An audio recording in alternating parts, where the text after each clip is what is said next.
Yeah, y'all just got back from, just to launch into it, so y'all just got back from LA. Mm-hmm. You were also in Paris for Fashion Week earlier this summer. I saw you in Barcelona. Before that, I caught you in just as an exotic of a location of Boise, Idaho. And that's my God, yeah, I forgot you were there too. In the crowd. That was my Boise. birthday. Yeah. And y'all have played approximately 700 shows, not including that, in the last 6 months. So, 5 a day. 5 a day, exactly. I'm a writer, not a mathematician. Yeah. So I wanted to ask you guys, when you come back to Brooklyn, like what is the first, because, Bands WK, the book, is, it's a guide to Brooklyn by bands. What are the spots that as soon as you get back from tour or you get back from overseas, you get back from LA and you're jet lagged, the first thing that you want to eat and drink? The first places you want to go? Well, for me, that's an easy answer because as soon as I get back, usually my first meal is Rose's Pizza on Metropolitan. They just got a great slice of pizza, and it's just an easy way to just kind of transition back into home. And then usually I'll go to the bodega that's right. It's on the corner of Havemeyer and Metropolitan, and I'll just get a pint of ice cream, just in case. You have to have that emergency supply. Yeah. It's comforting to know that if you want some cold sweet late at night at like 2 a.m., just go to your freezer and it's like right there for you. So yeah, pizza and ice cream. Hell yeah. First things. I like that like third grade like pizza party vibe. That's great. If you're on your best behavior, then Yeah. Oh yeah. Yeah, and I've actually, this is gonna sound lame, but I've just, after I get back from a long tour, I really miss chopping things up because it's like really relaxing to me sometimes to just like chop up like roasted beets or it sounds really weird. It's very specific. Yeah, very specific that you're chopping. Like specifically roasted beets from Whole Foods that are in the little like freezer with all the snap peas, and then I just make a crock pot of lentils and get the BioLife vegan feta. Hell yeah. Lots of B12. I just had that for the first time. Yeah, it's good, so right? Yeah, it's really good. Yeah. Yeah, rock but and other roll, than baby, chopping vegetables.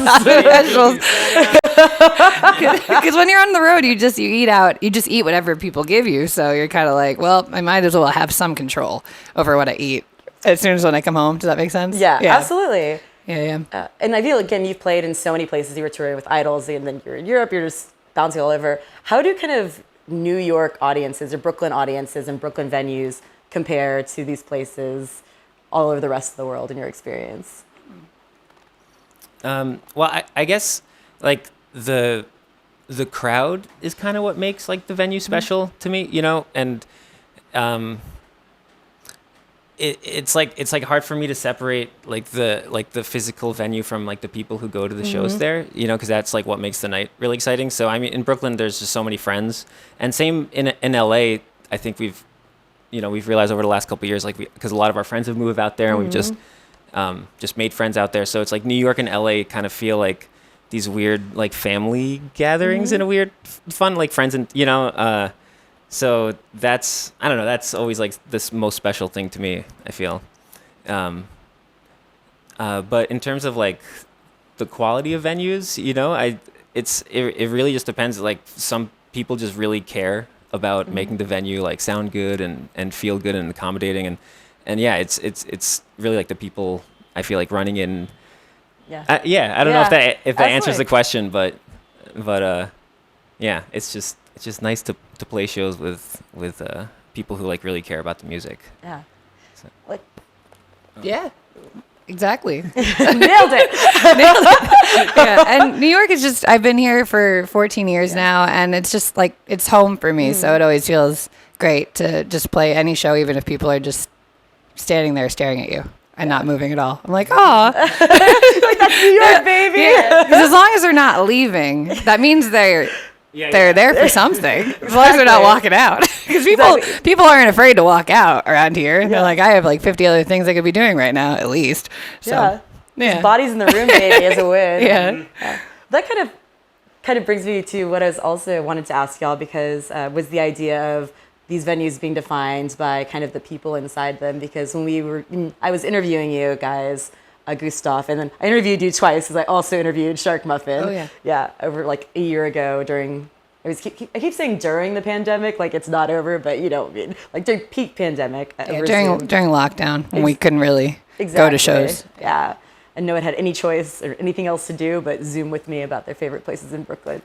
But one of the things that came up a lot, I feel like with y'all, was like this idea of kind of unconventional venues, which is one thing that's featured in the book, is the fact that like New York's all the world's the stage is like so true in New York especially and in Brooklyn. And I know like Two Boots, which is where you used to work, which is like pizza shop. Like you used to book shows there, right? Yeah, we actually did one this summer. I couldn't do that many because I was on the road so much, but we did do one art show with Hannah Teeter, the drummer in Teeter, and her last name sounds just like the band name, Teeter. Teeter. Yeah. So and she makes clocks. She makes these really amazing clocks, collage clocks, handmade, and we like put them up in the backyard. But like we had to be creative because they can't be in the sunlight. So, and we wanted to do it outside. So we had to get a big tent to put them over, and then everybody played inside the tent. So Mark Brickman did a solo set inside the tent. And it was great seeing Mark. Mark was in her old band Deaf Girls, and he's amazing. But yeah, in New York, it's great. You can just prop up anywhere. Well, not anywhere, but but, you know, Mixed result. You might be told to stop. Yeah, exactly. but no, it's cool. It's like, I mean, New York in general is just like what you make of it. So you might as well try if you want to, play a show in like a weird massage parlor. Why not? Why not? Let's try that. And I know that one of the shows that y'all said kind of changed your life was at another less conventional place, actually, like Greenpoint Lofts, right? Is the name, is like, which is a wedding venue traditionally, and y'all were called upon to play a show with Beck and Cage the Elephant. Cage the Elephant, not Cage the Elephant. Yes. I'm thinking of some other band or some other thing. Yeah. So I mean, I think that's so cool too. It's so like integral to kind of your origin story as a band, or not origin, but like your it was Gustaf stuff come up. Yeah, that was the luckiest DM we've ever gotten on Instagram. I think it's because somebody saw us at South by Southwest, or I think Matt from Cage Elephant was at one of our shows at South by Southwest, and Teen was talking to LG from Thelma and the Sleaze, and he had just seen us, and then he went to be like, hey, like I'm Matt, and then she was like, I'm having girl time right now, not realizing who it was, which is also a pretty funny story. And we just got a DM being like, hey, do you want to do this like private after party? Like Beck and Cage the Elephant are playing at Forest Hill Stadium, and we just want to get like a bunch of bands. And there was like, here, you talk about the food. I actually didn't end up eating any of the food. Okay. However, it looked like a beautiful like display, a very long table. Did you have any of the food? I just remember there was a lot of bottles of wine. I feel like I'd eaten before. I don't know. Was that Yoko? There was the fake Yoko Ono. There was a Yoko Ono. Yeah, it was Yoko with 2 Ks, and we were just like, "This looks like Yoko. Like, what the hell's happening here?" But she's when we finally just like looked it up, like older Yoko is definitely older than Yoko with 2 Ks.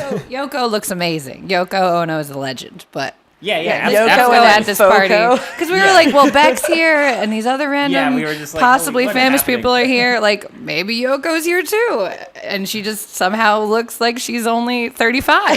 Yeah, it's like maybe he's like, I haven't taken a look at Yoko in a while. Like maybe she looks like this. That was crazy. Yeah. No, I just love that because it truly is like you never know what's gonna happen. I think that's such a Brooklyn thing, and that's like what I love about the city so much, is just, having those moments that are like only in Brooklyn or only in New York. And and also I think it's so funny, like, you guys just got back from playing Primavera, and then you're playing in a Brooklyn basement this weekend. So just like having kind of every side of the spectrum is really definitely. Actually, Gustaf got asked to play at Terminal 5 on Friday with Amel and the Sniffers and Mannequin Pussy, but we couldn't do it because we're playing with Yard Act next month at Bowery. But I was like, it'd be hilarious if we play Terminal 5 on Friday and then I play a basement in Brooklyn on Saturday. It's like, having all the, full experience. and it's not like I like one better than the other. They're all just Yeah. all just experiences, great experiences to have. Like you said, it's Yes. the people. It's the people in the venue, Yeah, right? So like exactly. a basement full of Yeah. super enthusiastic people. It really depends on your mood. Sometimes you'd rather play a basement show than in front of like 3,000 people. Yeah, I feel like Yeah. that. Quality over quantity. Yeah. Yeah.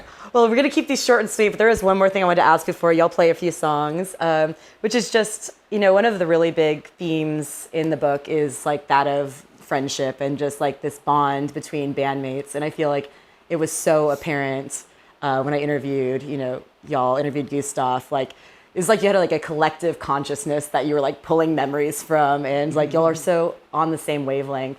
So I guess, what makes such a friendship special or relationship where you're not only friends but making music with people? Yeah, I mean that's a great question because that's like a mystery of life. Like, why do people connect with each other? Chemistry, yeah. Yeah, no, for real. And I think with Gustaf, the thing was we were all friends before playing in a band. Like I'd known Mel for 6 or 7 years before that. Tara and Lydia were friends for like, I don't know, like 10 years at that point. And Tara and Tina had played in bands before. Like I'd played in bands with Mel before. So I think we, yeah. Yeah. You and Lydia played with bands before. And I really feel like we just kind of just picked people that we wanted to kind of be around with, because like Lydia had some demo ideas. And, I think she just was like, oh, these are like my friends. Like, let me ask them to play. And, it just like worked out really great. Like everyone just gets along super well and like respects each other. Yeah, we all do have like a like I think we have 99% of all Gustaf memories like covered between the 5 of us. Like someone remembers something no one else does. Yeah. And it's also just like the will to like work towards something together. And even if it's like, I mean, we make it sound like it's great and perfect and all, but there's always issues. There's always going to be issues when you're like working on creative things. But like just the fact that we like want to make it work. Yeah. You just make it work, I know. I was like getting such, I have such jealousy of that relationship because I think it's such a beautiful thing and it's so cool. And it comes through in your performance whenever y'all play. Like it's obvious how much fun you're having and how much you love each other. So, Thank you. yeah. But And we love you too, Sam. if you need a roadie, happy. I love manual labor. Well, I'll let you play some songs. Thank you so much for being here. These are Tea Eater songs. Yes. And only one of which is currently available on postcard vinyl. Yes. We're actually not playing that one. Perfect. Yeah, so you heard it all here first. That one's a little hard without the bass and the drum, this is even 'cause that's better, a little too exactly. shreddy. The one that's released. Yes. But yeah, these 3 songs are going to be on our first record that is recorded, but we don't have plans yet to release them. But maybe next year. Perfect. Yeah. And thank you so much for being part of Bands to BK, the book. Hell yeah. Shameless product placement. Stoked.